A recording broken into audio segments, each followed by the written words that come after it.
Hello again, Chris here.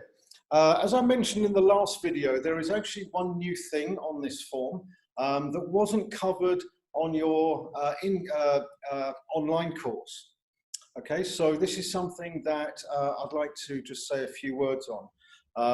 Let me actually bring this up on the screen. I'll bring the lesson plan back up.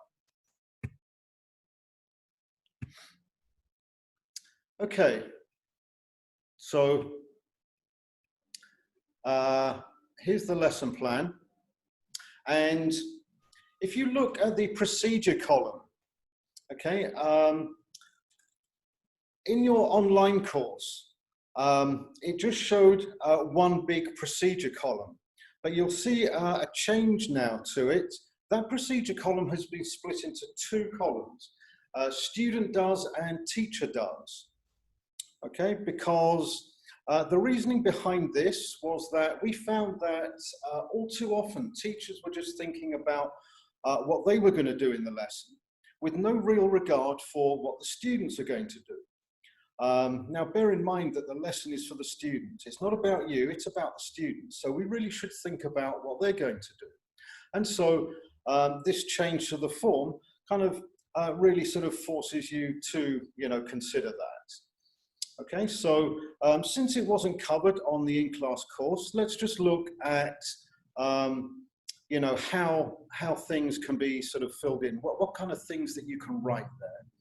Okay, so give me a second here.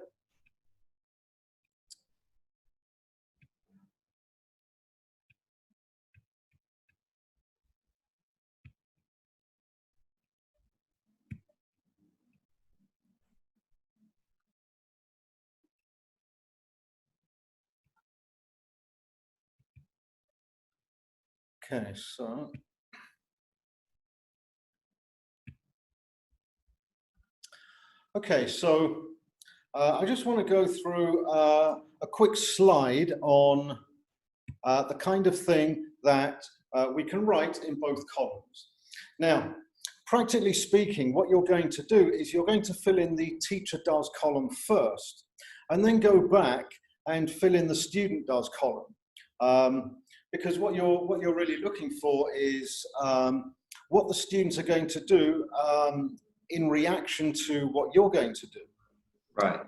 So you may think that perhaps these columns are the wrong way around. Teacher does should be first.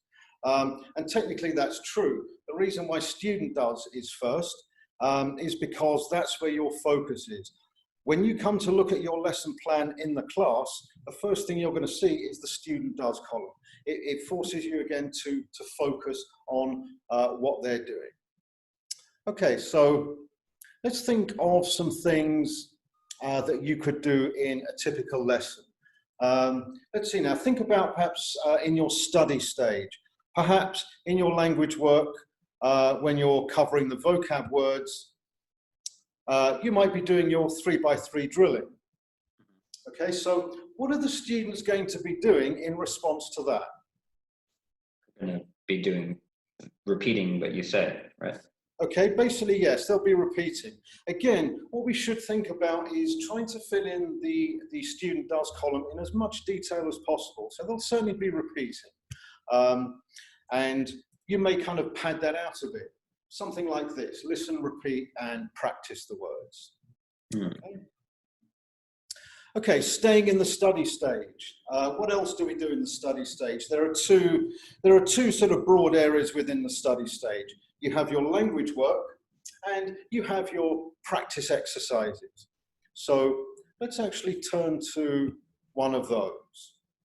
Now, for any exercise, doesn't matter what type of exercise it is, and indeed whether it's a vocabulary or a grammar exercise, you pretty much set it up in the same way. Okay, you will give instructions for the exercise. You should elicit an example. Then you should give the handout and give a time limit for it. Okay, so four small steps in setting up any exercise. Right. Now, what are the students going to be doing? Okay, once the exercise is underway, what are the students going to be doing? They're going to be completing the handout. Okay, they're going to be completing the exercise. Again, we want details here though. So collaborating with other students. possibly. You should certainly put how they're working. Are they working individually? Are they working as a group, etc.? Right. Okay, so in this example, I've put students are working individually. And you should also put down what they're actually doing to complete the exercise. Here, this is a gap fill. Okay, so they're filling in the blanks with the correct vocabulary words, or what we hope are the correct vocabulary words. Right. Okay? So as much detail as possible here. And of course, once the exercise is done, you'll want to check the answers. Mm-hmm. And again, you should put down what the students are doing in response to that. Obviously, we hope they're giving the answers.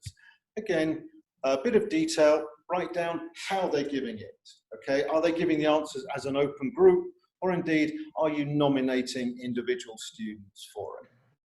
Okay, so this is the kind of thing that you would write down in the new procedure column. You're going to split basically what you're doing and what the students are doing in response. Any questions about that? No, very clear. Okay, excellent. Bye. Bye.